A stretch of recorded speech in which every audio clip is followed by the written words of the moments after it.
Laba dieniņa visiem! Šodienas tēmā gribētu pastāstīt vēl par autismu, kā labāk ar to sadzīvot, kam pievērst uzmanību, jo vienā video es jau stāstīju par autismu, bet tas bija vairāk tā kā par bērnību. Tātad, savam dēlam bērnībā es sapratu, ka kaut kas attīstībā nav labi, kad simptomi jau bija parādījušies. Tikai ģimenes ārstam, kad teicu, ka kaut kas nav labi, viņš centās mūs mierināt, teica, ka ja jau uz vārdu atsaucās, tad panika nav jāceļ, jo puikas sākot runāt vēlāk un tas esot normāli. Tomēr laiks gāja un simptomi jau palika izteiktāki un daudzi simptomi sāka traucēt dažādās situācijās un bērnam bija problēmas iejusties apkārtējā vidē un komunicēt ar cilvēkiem. Tā ir tāda bezizējas sajūta, ka tu gribi, lai ar tavu bērnu kāds spēlējas, draudzējas, lai viņam būtu tāpat kā visiem pārējiem bērnībā, bet bērns var būt kaut kā domā savādāk, vai tajā mirklī kaut kā ne tā uzvedas, un visi izklīst katrs uz savu pusi, vai kādos svētkos, teiksim, kad ir kādas stafetes spēles, un tavs bērns beidzot tajā mirklī ir nobriedis, ka viņš grib spēlēties un piedalīties, bet viņš neizprot to sacensību jēgu, un viņš lēnā garā kaut kur iet ar to priekšmetu un abas sacensību stafešu rindas ar visu vadītāju uz viņu bļauj, ka viņš dara nepareizi, ka jādara savādāk. Un vai bērnam veikalā, piemēram, sākas histērija, un tas var būt arī parastam bērnam. Un kāda tante tevi sāk mācīt, kā jādara, vai pasaka, piemēram, bērnam, ka kāds tu esi izlaists, ja? Vai tas jums ir pazīstams. Un tad tu pie sevis tajā mirklī domā, vai tiešām man katram ir jāskaidro, ka šis mazais cilvēciņš ir citādāk uztverošs, vai jāuzskar viņam kāda atpazīstamības šiltīte, ka viņš domā savādāk un lūdzu nepievērsiet uzmanību. Un tad, kad tev vienā mirklī paliek vienalga par visu un visiem, un tu saproti, ka tev jādara viss, lai tas bērns būtu spējīgs par sevi pastāvēt šajā dzīvē, tu uz visu principā uzspļauj, un tad tajā mirklī esi tikai tu un viņš. Pārējie apkārt ir mazsvarīgi, un ko viņi domā, man pilnībā neinteresēja.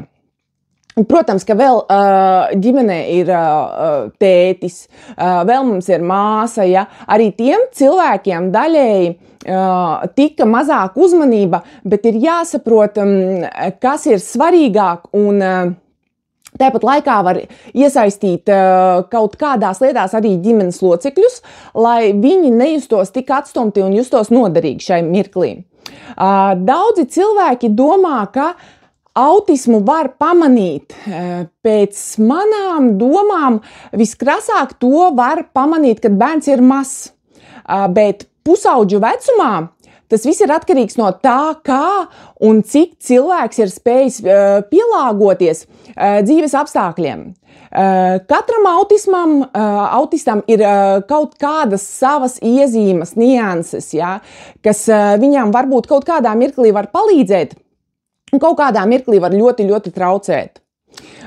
Pusaudzim ar autismu visu vajadzētu teikt nevis riņķī apkārt, bet pat tiešo tā, kā tas ir, jo viņiem ir grūti mūsu teikto saprast, ja mēs runājam ar metaforām. Autistiem ļoti patiks runāt un stāstīt par lietām, kas viņus interesē un aizrauj. Bet viņam būs nesaprotami, garlaicīgi un neinteresanti klausīties citu stāstīto, ja tas neskar viņu intereses. Viņiem tas liekas mazsvarīgi, tieši tikpat mazsvarīgs un nevajadzīgs, kā sasveicināties vai nesasveicināties, apsveikt svētkos, varbūt neapsveikt svētkos. Viņi arī neinteresēsies, kā tev iet, ko tu gribi, vai ka tev varbūt vajag palīdzību. Ja tu pats nepaprasi, viņiem var būt sveša līdzjūtība, var nesaprast humoru. Autistam visas darbības, kāpēc tas tā jādara un kā ir pareizi, ir jāizskaidro un arī emocijas jāapskaidro, kad tās pielieto. Kāpēc, ko tas nozīmē, jo tad viņiem būs vieglāk vismaz censties izprast, kas tad īsti apkārt notiek, jo autista galvā viss notiek savādāk. Tieši tāpēc autisti ir spējīgi koncentrēties un būt īsti pedanti kaut kādā vienā lietā. Nevis mētāties un apgrābstīt un nepabeigt 5 lietas uzreiz. Kāds būs speciālists, teiksim, par kompjuteriem vai IT jomā? Kāds būs izcils dārznieks? Viņš pārzinās tik daudz lietas, visus augus, ja, ka to normāls cilvēks varbūt nemaz nevarēs aptvert. Kāds varbūt domās medicīnas jomā, ja, un būs izcils ārsts? Cits varbūt fiziķis, matemātiķis, kāds varbūt vetārsts, jo viņu domāšana ir tik ļoti savādāka un viņiem šīs pārējās nevajadzīgās, viņuprāt, lietas ir bezjēdzīgas un viņi nejauc savu prātu ar nevajadzīgām lietām, viņi tajā patur tikai pašu to vajadzīgāko. Tāpēc citi uzskata, ka autisti ir neiejūtīgi, egoistiski, varbūt nepieklājīgi un rupji. Šie bērni māca mums to, ko neviens nav iemācījis. Piemēram, man ir iemācīts būt pacietīgai, novērtēt vairāk, priecāties par sīkām lietiņām, ja, un panākumiem, atbildība un vispār savādāks skatījums uz dzīvi. Šos bērnus jūs nevarat piespiest un ielikt kaut kādos rāmīšos, kā to ar mums ir izdarījusi sistēma. Viņiem ir pašiem sava iekšējā izjūta, kā būtu jābūt un kā viņuprāt ir pareizi. Šādiem bērniem ir ļoti grūti, jo tas, ko viņi redz sev apkārt, ārkārtīgi atšķiras no tā, ko viņi jūt iekšā. Un varbūt tāpēc ir tik daudz protestu no viņa puses, ko citi uzskata, ka tā ir slikta uzvedība, hiperaktivitāte, ja, varbūt uzmanības deficīts. Viņi protestē pret intelekta pārslogošanu skolā, jo viņi ir radoši. Un 12 gadi, kas atņemti bērnībā, ir veltīti zināšanu apguvei un no kurām dzīvē varbūt ir nepieciešama tikai primitīvākās, dzīvē ir nepieciešamas tikai primitīvākās lietas, jā. Prast lasīt, prast uzrakstīt, aprēķināt, ko cik vajag, bet tas arī ir ļoti atkarīgs no to, cik attīstīts ir šis autisma bērns. Es ne brīdi nenožēloju, ka mans bērns apmeklēja specializēto klasīti, kur bija superīga skolotāja, kura skatījās, cik un ko bērns var izdarīt, un prata iemācīt pat tādas lietas, ko es pat necerēju, ka mans bērns sapratīs, un es varēju tikai brīnīties, un arī apmeklējām nodarbības speciālajās iestādēs, jā, kur arī bija kolosāli speciālisti, katrs savā jomā un dažādos virzienos. Ļoti saprotoši un pretim nākoši, kuri man daudz parādīja un iemācīja, ko vēl var darīt. Protams, ļoti daudz liels darbs ir arī vecākiem tieši mājās, jā, ka tas viss ir jāturpina un ir jāatrod šis brīvais laiks, lai sniegtu šim bērnam zināšanas, bet arī jāskatās, cik bērns ir spējīgs ņemt pretī, lai nepārslogotu viņu un lai tās bērnam nebūtu mocības, jā. Tad, kad satieku vecākus, kuriem arī bērniem ir kādas problēmas, un viņi moca šos savus bērnus un cenšas tikt līdz parastajai skolai, ja. Mamma tur būs uz zālēm, uz nervu zālēm, un bērns kapitālākajā stresā. Vai tas ir vajadzīgs? Ja bērns būs mācījies specializētajā klasē vai skolā, vai tas šo bērnu padarīs par sliktāku speciālistu tajā darba jomā, kas viņam interesēs, un kur viņu vai vienkārši varbūt kāds apmācīs, ja, vai viņš izlēms iet kursos? Es domāju, ka noteikti, ka nē. Un to es varu stabili pateikt pēc sava bērna, jo tāds bērns var pat labāk izdarīt lietu, ko viņam uzticēs, ar lielāku atbildības sajūtu. Tad, kad mans dēls auga, es ar vīru centos atbalstīt viņa intereses, un arī tagad vēl joprojām mēs to darām, cik vien tas ir iespējams. Tad tā bija šūšana, tad zīmēšana, tad datoru izjaukšana, mūzikas taisīšana, video filmēšana un ņemšanās ar koku. Ja? Ļaujiet bērnam izpausties un vērojiet, kas varētu noderēt viņa tālākai profesijai vai attīstībai, kas viņu interesē. Novēroju arī, teiksim, ka manam dēlam ir grūtības izprast sarežģītākus vārdus vai teikumus. Pirmkārt, ļoti labi būtu ar autismu bērniem runāt lēnāk, vērt vaļā vairāk muti, lai viņi spētu uztvert. Bet, ja, teiksim, tas teikums vai vārdi rada grūtības, jūs to uzreiz varat redzēt un pamanīt, tad es darīju tā, ka es pārveidoju šos teikumus vai vārdus uz vienkāršākiem, citādākā, vieglākā formā, jā. Ir grūtība šiem bērniem saprast vārdu locījumus pareizās formās un pareizās galotnes. Var sajaukt tagadni ar nākotni, bet vai tas ir svarīgi, vai tas ir galvenais? Kam tas traucē, piemēram, lai neklausās, tā ir pilnībā viņu problēma. Es uzskatu, ka tas ir vienkārši dzīves sīkums, un man ir milzīgs prieks, ka viņš prot izteikt savas domas, kaut drusciņi māk sevi aizstāvēt savas intereses un attīstās.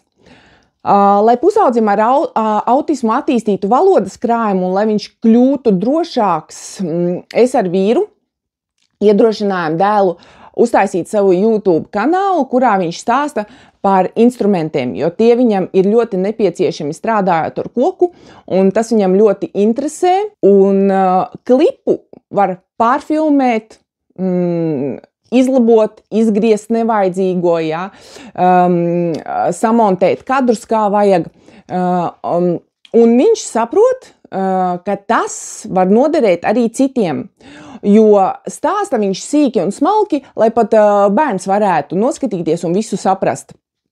Un te es sāku saskatīt līdzību ar to, kā es viņam kā bērnam visu lēnām un smalki skaidroju, rādīju, ja?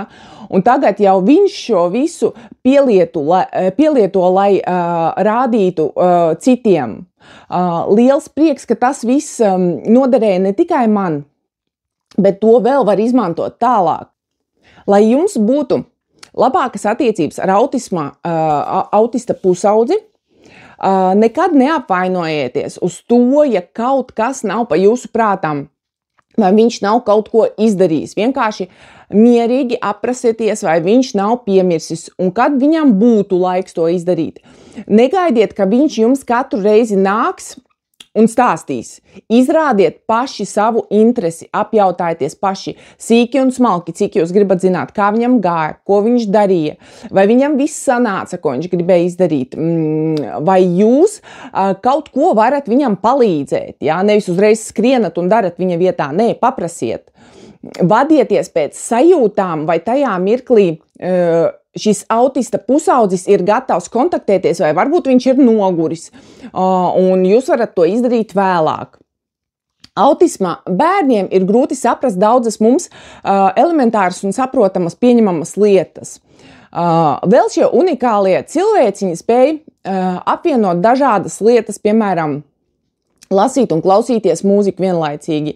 Arī mans dēls tā dara, un arī strādājot ar instrumentiem vai zīmējot rasējumus, klausās austiņās mūziku, jo tā ir nomierinoša, tā palīdz nomierināties, darot kaut ko jaunu vai ejot uz kaut kādu jaunu vietu, jo šie pusauģi austiņās klausīsies to mūziku, ko viņš labi varbūt pārzina, kas viņam patīk, kas viņu tajā mirklī nomierinās, un līdz ar to tas palīdzēs novērst šīs viņam traucējošās apkārtējās skaņas, kas autisma bērniem ir ļoti, ļoti traucējošas, jo viņiem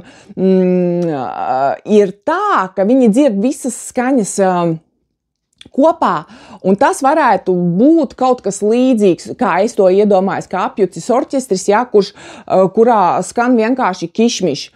Parastam cilvēkam, es domāju, to ir grūti izprast, bet arī ar savu dēlu parunājot, viņam austiņas ir noregulētas uz tā kā nemāku pateikt, kā tas saucās, bet kad apkārtējās skaņas viņš arī var uztvert, ko cilvēki saka, bet kaut kādas skaņas tiek noklusinātas, jo skan šī mūzika. Autistiem ir, lai strādātu, ir ļoti svarīga stabilitāte un rutīna, bet ir citi, kuri var caur diskomfortu un stresu pielāgoties un pieņemt arī kaut kādas pārmaiņas. Ikdienas dzīvē arī būtu ļoti labi, ka vai jūs visu laiku atgādināt pusaudzim nepieciešamās lietas, vai uzrakstāt uz zīmītes visu nepieciešamo, vai var ieviest arī plānotāju, kurā sarakstīts, kad jāapmeklē frizieris, kad jāmazgā galva, kurās dienās jākārto istaba, pat līdz tam, ja kādam ir jāpiezvana vai pulkstens cikos būtu jāpēd. Tas viņiem ir ļoti svarīgi, jo es piefiksēju to, ka viņš var ieiet kaut kādā darbībā vai rutīnā, un viņš vispār var aizmirst to, ka viņam ir jāēd vai kaut kas jāizdara.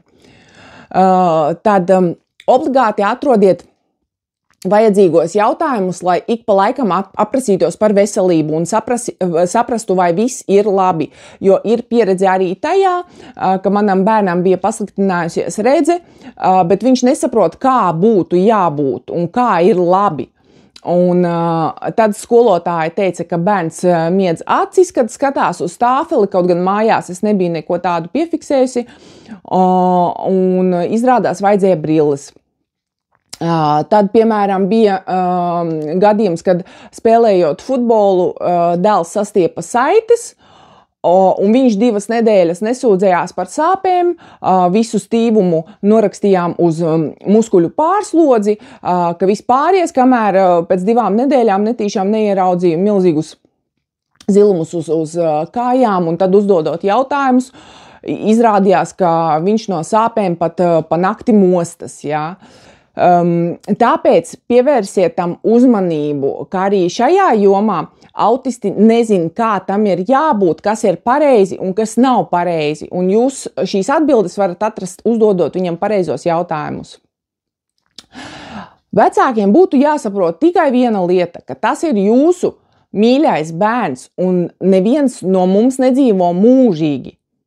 Tāpēc mums ir maksimāli jāiemāca saviem bērniem, lai viņi pēc tam patstāvīgi varētu dzīvot un izpildīt nepieciešamās lietas.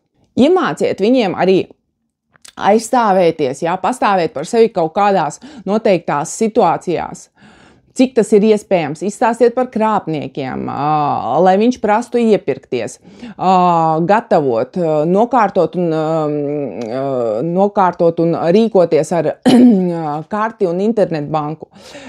Stāstīt, teiksim, nepieciešamās lietas par kaut kādām instancēm, kur viņam būtu jāgriežas, skaidrot, kādi speciālisti jāapmeklē un kādā gadījumā, kas jādara, teiksim, lai pagarinātu savu invaliditāti, kuri dokumenti vajadzīgi, kur jāsūta, kā to internetā visu sameklēt, vai kur ir jāzvana attiecīgajā brīdī. Tas viņiem radīs kaut kādu vismaz drošības sajūtu. Tāpēc man liekas, ka mūsdienās liela problēma ir citu cilvēku nevēlēšanās sadarboties ar savādākiem cilvēkiem. Kaut arī pa drusiņām tas tā kā uzlabojās un tiek viss kaut kur stāstīts, bet tomēr darba devēji nelabprāt grib apmācīt un tērēt laiku uz tādiem cilvēkiem un skaidrot. Tāpēc arī manā gadījumā doma ir nevis, lai bērns ietu strādāt kaut kādā firmā vai uz priekšnieku, bet lai viņš būtu pašnodarbinātājs, lai savā nodabā viņš varētu veidot skaistas lietas un neviens viņu nedzinās laika ziņā, un varbūt kādreiz nākotnē savā firmā viņš varēs paņemt strādāt vēl kādus cilvēkus ar invaliditāti, jo viņam piemīt milzīga pacietība rādīt, mācīt, un arī kādam talantīgam cilvēkam ar invaliditāti būtu iespēja nopelnīt kaut kādu savu naudiņu, justies vajadzīgam, novērtētam un priecāties par savu padarīto. Tālūk aptuveni lielos tādos vilcienos par, man šķiet, tādām, kas varētu varbūt kādai mammai noderēt, kurai ir bērniņš ar autismu. Tā kā paldies, ka skatījāties. Ja ir kādi jautājumi, droši rakstiet komentāros, es atbildēšu. Atā!